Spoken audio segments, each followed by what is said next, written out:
Hello friends, अपने YouTube channel advocate Amit Kumar Gupta में आज जो केस हम डिस्कस करेंगे उस केस का नाम है Urmila versus income tax officer. ये केस 446 ITR पेज नंबर 511 पे रिपोर्ट हुआ और राजस्थान हाई कोर्ट ने एक रिट पिटीशन में डिसाइड किया। इस केस का जजमेंट 28 जून 2022 को आया। फ्रेंड्स, इस केस को डिस्कस करने का जो मेन लॉजिक है वो ये है कि इनकम टैक्स प्रोसीडिंग्स के अंदर चाहे डिपार्टमेंट कितना भी इरेटिक वे में बिहेव करे,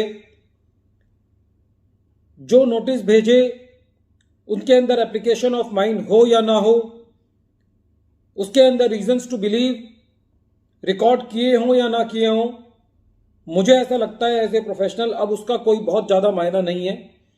यदि किसी एसएससी को आज के टाइम में यदि 148A क्लॉज बी का नोटिस आ जाता है तो पहली बात तो यह है कि वो कितनी भी एक्सप्लेनेशन देता रहे, उसको 148 का नोटिस इशू होना ही होना है। बहुत कम चांसेस हैं कि उसका एक्सप्लेनेशन कंसीडर करने के बाद असेसिंग ऑफिसर उसके 148 को ड्रॉप कर दे। अब बात आती है कि जब एसएससी को इस तरीके के नोटिस आते हैं और डिपार्टमेंट जो है वो रिट कोर्ट के अंदर जाता है तो हमारी जो हाई कोर्ट्स हैं वो ऑलरेडी इतना ओवरबर्डन्ड हैं कि ऐसा महसूस होता है कि उनके पास इन पेटिशंस को सुनने का भी प्रॉपर टाइम नहीं है।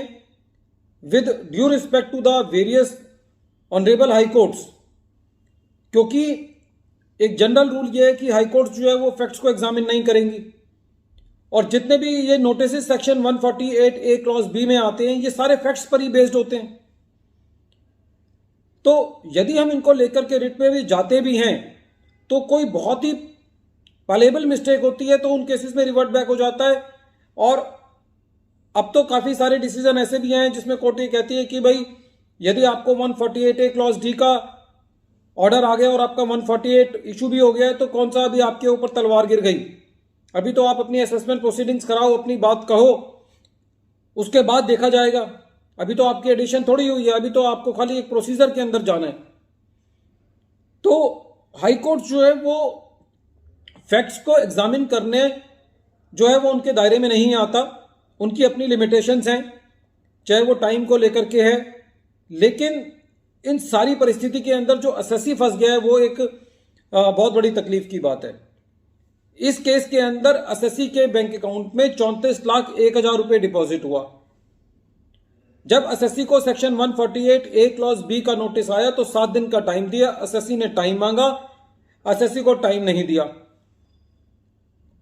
क्योंकि डिपार्टमेंट इस केस को 50 लाख रुपए के ऊपर के दायरे में ले जाना चाहता था, इसलिए 34,01,000 की फिगर को 2 बार कंसीडर करके उसको 68,02,000 रुपए एस्केपमेंट ऑफ इनकम का नोटिस दिया गया।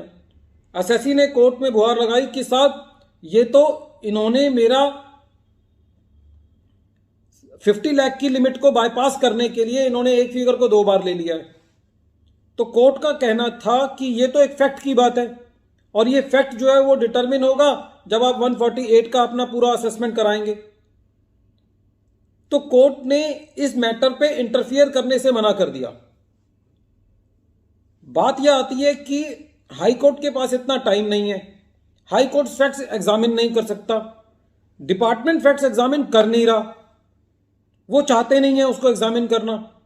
तो एक एसएससी को तो इसका मतलब ये हुआ कि जो डिपार्टमेंट की चिट्ठी आ गई वो एक तरीके से पत्थर की लकीर हो गई। अब उसको बर्दाश्त करना ही पड़ेगा, क्योंकि यदि 148 का असेसमेंट हो भी जाएगा तब भी एसएससी जब रिट में जाएगा तब ये बात आएगी कि एसएससी के पास अल्टरनेटिव रेमेडी है। तो चाहे डिपार्टमेंट कितना भी गलत कर ले, अब एसएससी को मुझे एज ए प्रोफेशनल ये लगता है कि किसी भी तरीके का कोई रियायत नहीं है, खाली अपना जीवन लिटिगेशन में खराब करने के लिए।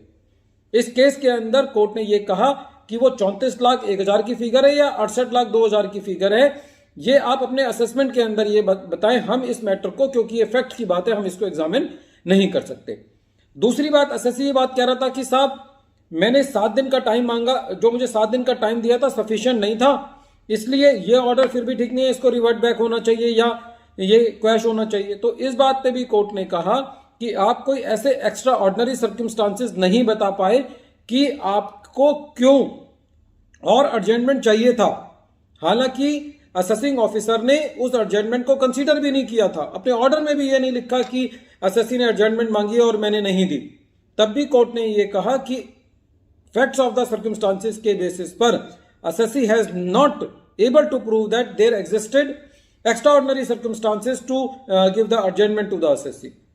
तो फ्रेंड्स, इस केस से एक बात बिल्कुल साबित हो जाती है कि यदि किसी को 148A क्लॉज बी का नोटिस आ जाता है तो वो 148 में मैच्योर जरूर होगा। 148 के अंदर मैक्सिमम तजुर्बा ये है कि जो आपको नोटिस आ गया, आप कितना भी कुछ लिख दें, ये बहुत कम चांसेस हो रहे हैं कि वो आपकी बात कंसीडर हो जाए।